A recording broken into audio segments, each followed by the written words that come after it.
Going. And now it's time for another edition of What Would Jello Do?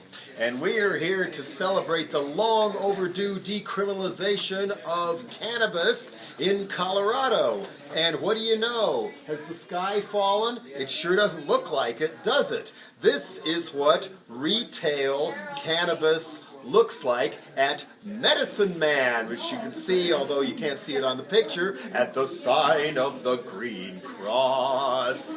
And isn't it weird, football fans, that the two teams that wound up in the Super Bowl are from the two states that have decriminalized marijuana, and each of them got all the way to the Super Bowl with, in spite of one of their star defensive players, if not two, being suspended for not steroids, not even growth hormone, but you guessed it, marijuana.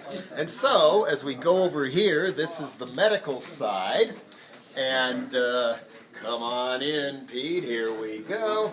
Check this out. This is the overspill for recreational side. You've got Ogre Indica Mixed Buds, Jack Herer Sativa. I like that one. Okay. And somewhere we've got the Maui one too. Anyway, but they say that they think the main market eventually is going to be in the little edibles down here.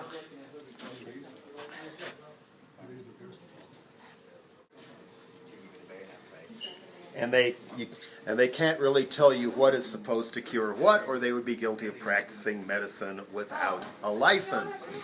And again, as I say, you'll notice there doesn't seem to be any riots. Congress hasn't shut down yet. And then over here we go to the recreational side, and you have little packets for sale over there. Oh, and before we go any further, here's the grow in the back on the screen.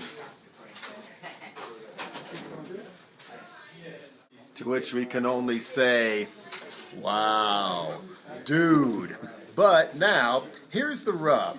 The little packets for sale over there, little eighth of an ounce, is about $50 or $60, some of them. While luckily medicinal is less if you've got your red card. However, look at the tax rate.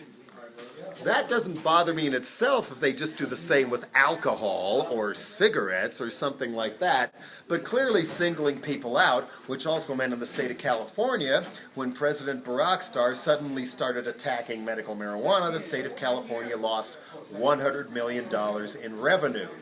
But the thing that I think needs to be solved here is so far these prices to me are still way too expensive. And sure, marijuana was a gateway drug. It was for me too. Do I regret it? No. But it's a better gateway drug for kids than alcohol, let alone meth or crack. But so far, the price is too high. And then I have people my age who used to smoke back in the days when I smoked saying, oh yeah, it's so strong now. I was zonked for 2 days. I'm not sure I'm going to try any more of this stuff. Well, there's an opening there for a market.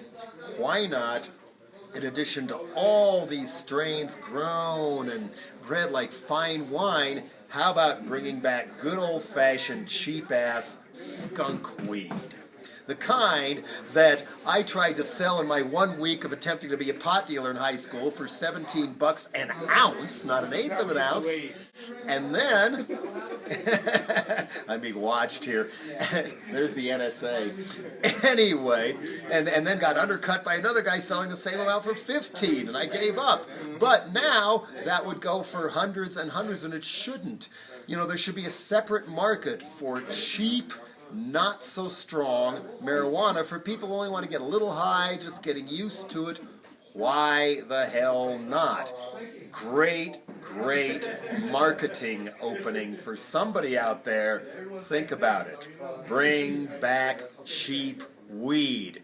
Keep children off alcohol, meth, and crack. And yourself.